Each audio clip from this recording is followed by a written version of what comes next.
Assalamualaikum warahmatullahi wabarakatuh. Bertemu lagi dengan saya Ibu Devi Maghfirah.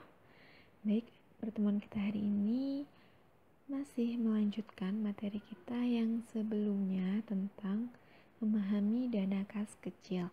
Namun fokus kita hari ini tentang kas kecil saja. Kalau pertemuan kita kemarin tentang kas, sekarang kita akan mempelajari tentang kas kecil. Baik, langsung saja kita ke slide berikutnya.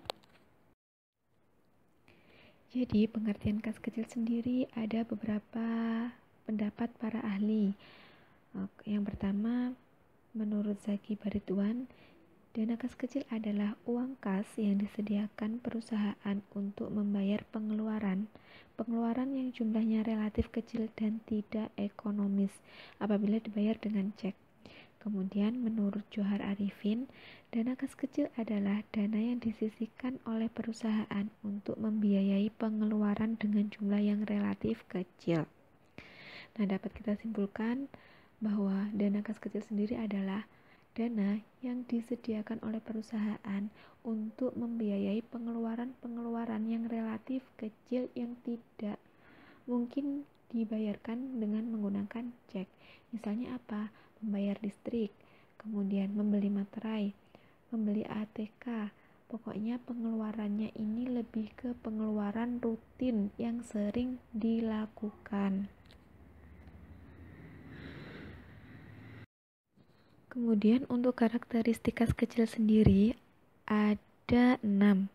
Pertama, kas kecil itu jumlahnya dibatasi tidak lebih ataupun tidak kurang dari jumlah yang telah ditentukan oleh manajemen perusahaan.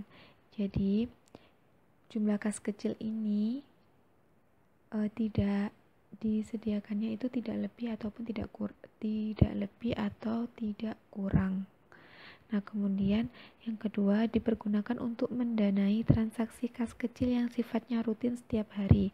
Kas kecil ini ada untuk digunakan atau untuk mendanai pengeluaran yang rutin dilakukan oleh perusahaan setiap harinya.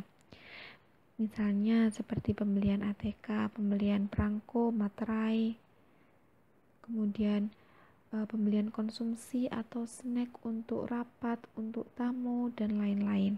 Kemudian yang ketiga, disimpan di tempat khusus. Nah, kas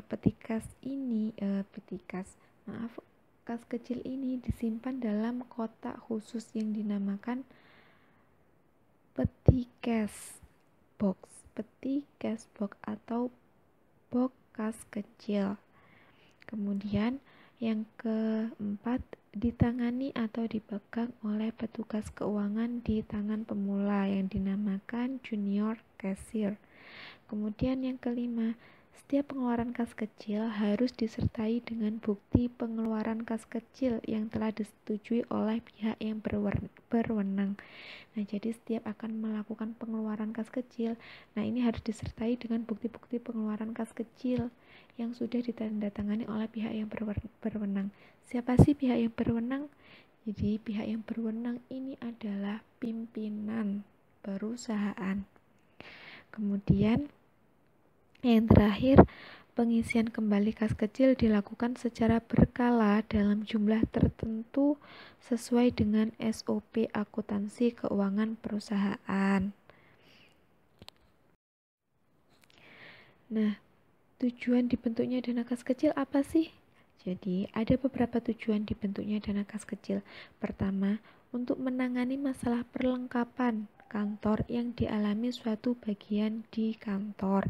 Maksudnya adalah misal ada suatu divisi yang membutuhkan peralatan dengan harga yang relatif kecil yang tidak mungkin untuk meminta uang ke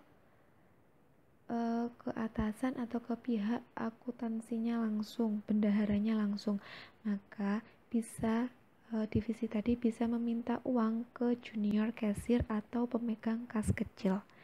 Yang kedua, untuk menghindari cara pembayaran yang tidak ekonomis, juga tidak praktis atas pengeluaran yang jumlahnya relatif kecil dan mendadak.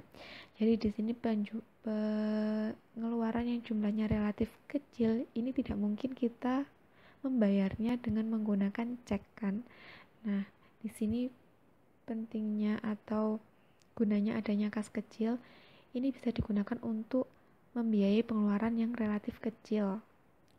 Kemudian yang ketiga, meringankan beban staf karyawan dalam memberikan pelayanan secara maksimal kepada pelanggan, juga termasuk kepada relasi bisnis pimpinan. Dan yang terakhir, mempercepat aktivitas atasan yang menggunakan dana secara mendadak dan juga tidak terencana sebelumnya.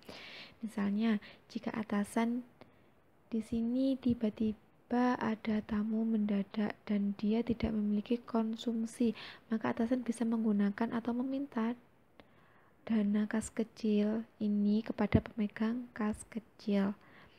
Atau misalnya tiba-tiba atasan ini ada kepentingan mendadak keluar atau perjalanan bisnis.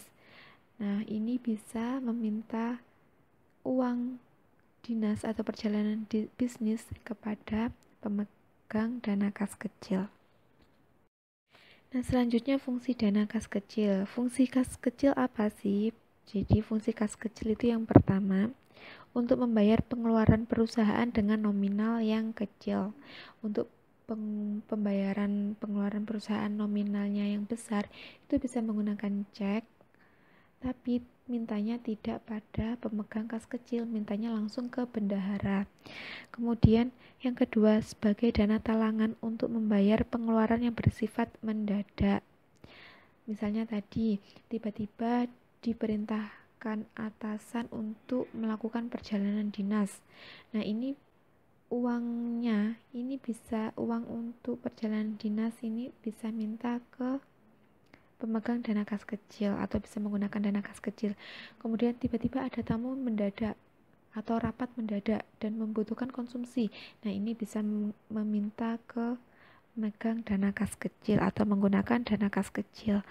Yang ketiga, sebagai dana langsung untuk jenis pembayaran yang tidak praktis jika menggunakan cek. Nah, di sini pembayaran yang relatif kecil kan pasti tidak praktis jika dia dibayar menggunakan cek. Maka di sini bisa dana kas kecil ini bisa digunakan sebagai dana langsung untuk membayar yang pengeluaran-pengeluaran yang kecil. Kemudian yang terakhir, untuk mempercepat proses pembayaran yang tidak praktis jika menggunakan lampiran keuangan yang perlu ditandatangani direktur terlebih dahulu. Nah, ini maksudnya sama dengan yang tadi, untuk mempercepat proses pembayaran. Jadi pembayaran yang relatif kecil lebih baik menggunakan dana kas kecil karena akan lebih cepat prosesnya daripada kita harus meminta ke atasan atau ke bendahara dan harus ditandatangani oleh direktur. Nah, untuk manfaat dana kas kecil sendiri, yang pertama adanya anggaran untuk keperluan harian. Nah, jadi kas kecil ini sangat berguna untuk memenuhi kebutuhan karyawan sehari-hari di dalam dapur. Misalnya, ketika teh di dapur habis, jadi bisa membeli dengan menggunakan kas kecil. Kemudian yang kedua, mempermudah akuntan perusahaan dalam pencatatan keuangan. Nah, seorang akuntan itu kan harus teliti dalam mencatat laporan keuangan dengan tepat dan akurat. Nah, di sini adanya kas kecil ini sangat membantu seorang akuntan dalam pencatatan keuangan yang nantinya itu harus akuntan harus menyatukan data-data pengeluaran dari divisi di perusahaannya. Yang kemudian ada yang ketiga, bisa digunakan untuk meningkatkan pelayanan perusahaan. Nah, jadi dalam dunia bisnis, rapat di kantor atau di sebuah tempat makan merupakan hal yang biasa. Apalagi jika bekerja pada divisi event yang mengharuskan bertemu dengan pihak eksternal perusahaan.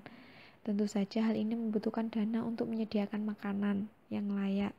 Nah, untuk menyediakan makanan ini bisa untuk menyediakan makanan tamu atau klien ini bisa menggunakan dana kas kecil terlebih dahulu. Kemudian yang keempat, ada dana darurat bagi perusahaan. Nah, jadi kas kecil ini bisa digunakan sebagai dana mendadak perusahaan.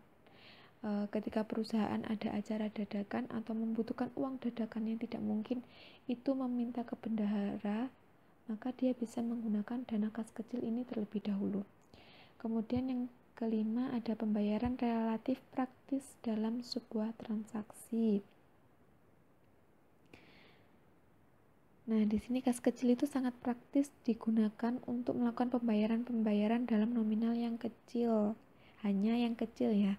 Jika pembayarannya dalam angka atau nominal yang besar, dia menggunakan cek dan itu minta ke bendahara dan sudah ditandatangani oleh pimpinan terlebih dahulu. Namun, direktur maksudnya. Namun, jika pengeluarannya relatif kecil, dia cukup mengajukan kepada pemegang dana kas kecil untuk digunakan atau untuk melakukan pembayaran pengeluaran yang relatif kecil. Baik, pertemuan kita hari ini telah selesai. Review ucapkan terima kasih.